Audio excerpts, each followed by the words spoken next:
Welcome to another episode of TorchLight News. I'm Beverly Banks.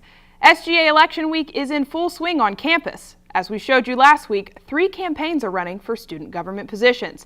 I went to Pedestrian Walkway to check out this year's campaigns. It's SGA election season once again, and we are here on Pedestrian Walkway with all 3 of the campaigns. Together, Imagine UT and JAB have given their all to students this week. All 3 campaigns have held events and tabled to share their policies with students. President, Vice President, Student Services Director, Board of Trustees representative, and Senate candidates are running for the opportunity to strive as student leaders within the Student Government Association. Hot topic policies this year are alcohol use on campus, mental health policies, and transparency for the organization. Each candidate hopes to create positive social change for the University of Tennessee, Knoxville. The campaigns hand out push cards with their policy points and candidate information. Make sure to meet the candidates on Pedestrian Walkway this week and learn more about their plans for improving the student experience. Voting ends tomorrow at 5 p.m. Make sure to cast your ballot at votesga.utk.edu. 2 UT students will be featured in the Nashville Film Festival next month. Seniors Tim Morris and Isaac Fowler will be traveling to the Music City with their documentary Defender of the Dream. The land-grant film follows 3 Vietnam veterans as they find their voice in East Tennessee. The documentary has already received recognition from the College Media Association and the Tennessee AP College Contest Awards. The film festival will be held May 10th through the 19th. One Tennessee student is going viral this week after she shared her graduation pictures on Twitter. University of Tennessee Chattanooga student Brenna Spencer posted this picture on her Twitter with the caption, quote, "I don't take normal college graduation photos." The photo features her with a t-shirt that reads "Women for Trump" and a gun in her waistband. The photo is receiving a lot of feedback, both positive and negative. Twitter user Phil Petty says, quote, "Thank God there are some real conservative women still out there." Other posts like this one from Twitter user Reed saying in part, "This is why we brag about carrying a gun?" Overall, Spencer says she did not expect this post to get this much attention and still stands by her decision to carry a firearm. The university will put out smoking for good in the 2018-2019 school year. Beginning in August, UT will officially ban all tobacco use on campus. The new ban defines smoking as inhaling, exhaling, burning, or carrying any lighted cigar, cigarette, pipe, or other lighted tobacco. The policy bans smoking from any vehicles on campus and littering tobacco waste on university property. UT is the second to last SEC school to ban smoking on campus. The International House here on campus features countries from across the globe and explores its culture. TorchLight reporter Savannah Smith went to check out their presentation this week on Japan. The International House, located behind Hess Hall, is a facility that allows both international and national students to take part and learn about different cultures from around the world. So the International House is pretty much a home away from home for international students as well as domestic students. We offer programs all throughout the semester for international students and domestic students as well to kind of interact and be able to do events that are kind of internationally themed. The International House is always holding events for students each semester and is a great opportunity to learn about other cultures. I think it's so important for students to be aware and cognizant of other people's cultures, because I think that's really what makes us global citizens. Not only are we members of the community at the University of Tennessee, but the University of Tennessee is a member of a much bigger community, and I think it's important for each student to kind of take responsibility for their own cultural awareness. I think the more that we know about the others who are around us, the more that we are able to give to our community, to give to the world. I came to the International House to learn more about other cultures and to learn about the authentic parts of cultures and not just what America sees, and I would love to come back again. Be sure to check out the International House before this semester is over. Well, that's all we have for you this week. Make sure to stay up to date on all of our UT news by following us on Instagram, Facebook, and Twitter, all at TorchLight UTK. Shining light on UT News, I'm Bev Banks. Have a great week, UT.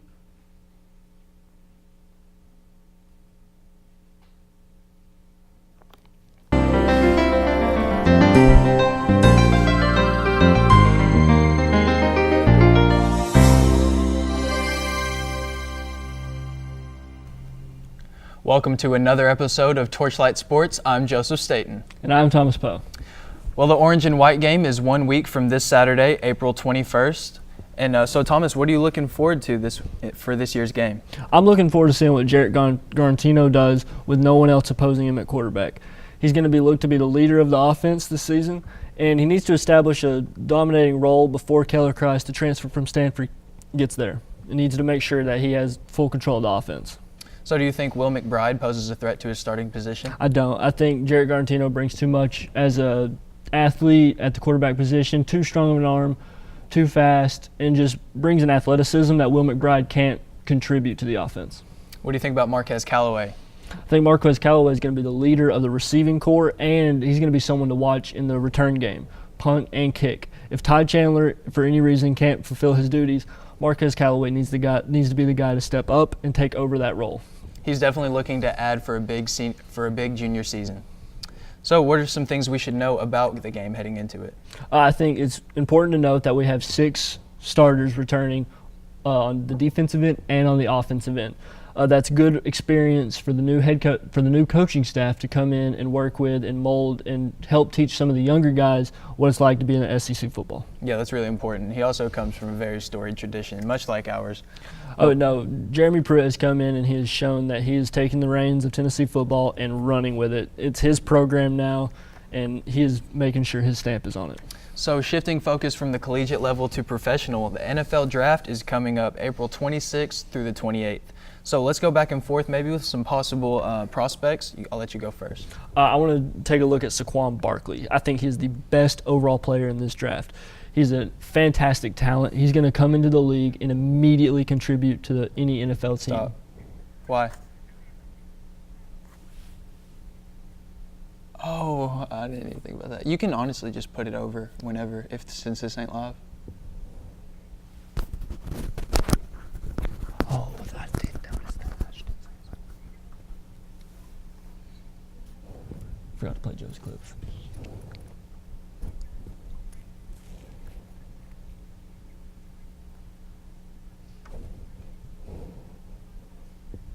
Okay.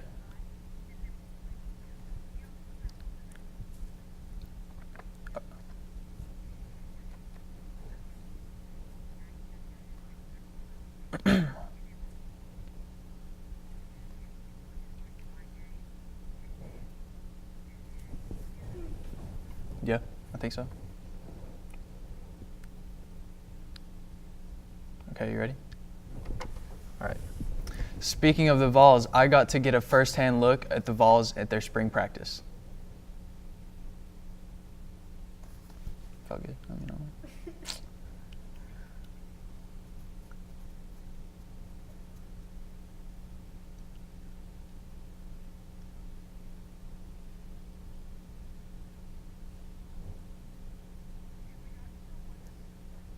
I mean, yeah, I'm down. You down to start over? Yeah, sure. Hey, does this look bad? That you can okay. Look official. I totally forgot all about that.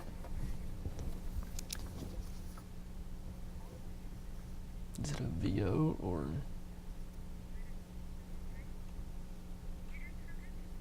Thanks. Okay.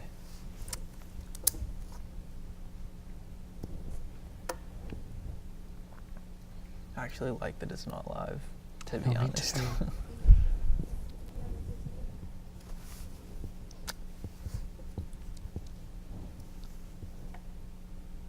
my gosh. The dog that was on the pet walkway is asleep and it's so cute. The pit bull? Mushu? Mushu. Right on set.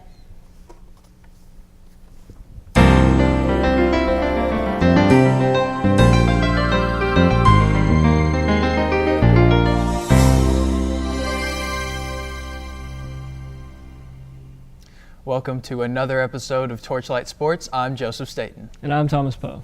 Well, the orange and white game is a week from this Saturday, April 21st, and I got to take a first-hand look at the Vols in their spring practice. Here we have Will McBride dropping back, throwing a couple passes. So who are you looking out for this game, Thomas? I'm looking out for Jarrett Garantino to oppose Will McBride for the starting quarterback position. I think Jarrett Garantino, going from his freshman year to his sophomore year, is going to take control of this offense and really be a leader and put his stamp on the game. He's too athletic, too strong of an arm, too fast to have anyone outcompete him for the starting job. You just see Marquez Callaway there lined up, and he just caught the pass. So what are you looking out for him in this game? I think Marquez Callaway is going to be the leader of the receiving corps and really show everybody what he can do at that position. He's a junior. He's going into his junior season, and he needs to impact the game not only on offense but the return game as well. If Ty Chandler can't fulfill his duties as a punt returner, he's going to come in, and he's also going to contribute to the kick return game, be opposite of Ty Chandler. Yeah. Well, I really had a good time going to watch the game and to get an inside look at what the Vols are doing this season. So what do you think the team as a whole we should be looking out for with them? I think it's good to note that they have 6 returning starters on both sides of the ball, offense and defense. That's good experience for the coaching staff to work with going into a season with new coaches. Just finished last in the SEC for their conference, and it was just a bad season all around, so that experience is really going to pay off. But it's safe to say that new coach Jeremy Pruitt has taken our program by the reins fully. Yeah, Jeremy Pruitt is running with this program. He has came in and he has cleaned house. The era of Butch Jones is over. Jeremy Pruitt is in control of Tennessee football, and he's making something positive out of it. All right, well, switching focus in football from the collegiate level to the professional level, the NFL draft is April 26th through the 28th. So let's just go back and forth, maybe with some possible prospects. Thomas, you can go first. I want to talk about Saquon Barkley. I think he's the best overall player in this draft. He needs to be taken number 1 overall by the Cleveland Browns. The Browns have been making huge moves this offseason, adding Jarvis Landry, Tyrod Taylor. They're missing a feature back. Saquon Barkley is the feature back in this draft and should be taken very seriously at number 1. It's been a long time since we've had a running back go number 1 in the NFL draft. Do you think this will be the year that changes? Yeah, I think Saquon Barkley's that special of a player. He just immediately impacts the passing game. He blocks. He runs the ball effectively well. He's going to be something to look out for. My pick for Rookie of the Year, and he's not even in the league yet. Well, one of my top prospects is Shaquem Griffin, defensive back from the University of Central Florida. Now, my best fit for him would be the Indianapolis Colts. They have 2 picks in the second round and not much depth on the defensive side of the ball, especially after losing Vontae Davis and a couple of other defensive backs. They could really use the lockdown defense that Shaquem Griffin brings to the table. Yeah, his athleticism as a whole, despite only having one hand, would really help them against teams like the Tennessee Titans that's in their division and a scrambly quarterback like Marcus Mariota. They need explosiveness in the back half of their defense to help catch players that just beat the defensive linemen off the ball. Right. So who else do you have? I'm also looking at Bradley Chubb. I think he's the second best player in this draft. He's the best pass rusher in this draft, notably. And in a time when the NFL is dominated by quarterbacks especially, a big pass rusher is needed. A stat that I saw a couple days ago is normally the 3rd highest paid player on an NFL roster is their key pass rusher. Von Miller, Jason Pierre-Paul, Ryan Orakpo, all rank in the top 5 of their teams for bringing in the most money. It's because you want a dominant pass rusher to pressure quarterbacks that are running rampant on the league. So he'd be a really good fit, you think? Oh, yeah, I think number 2 overall to the Colts, definitely. Oh, yeah. I would agree with that. It makes them something to stop Mariota for the Titans, can stop Blake Bortles, and can stop Deshaun Watson. He's someone all 3 quarterbacks have scrambling potential, and they're in desperate need of a pass rusher. I agree with that. And speaking of quarterbacks, for all info, highlights, and anything else you will need, visit draftjoshallen.com. So let's take a look at the new Titans uniforms. I think the design is great. It's sleek. It's new. It's nice. And the fun fact about the Titans, last time they had a uniform switch, they went to the Super Bowl.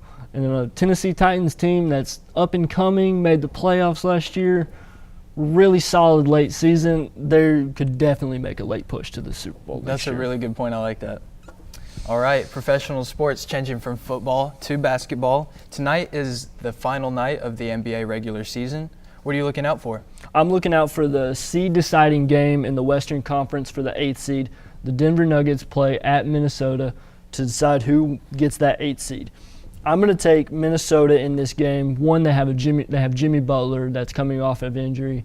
He came in these past 2 games and has averaged 20 points. And for a guy that's coming off of injury, that's huge. Karl Anthony Towns is hitting his stride in the NBA right now. He is destroying the league.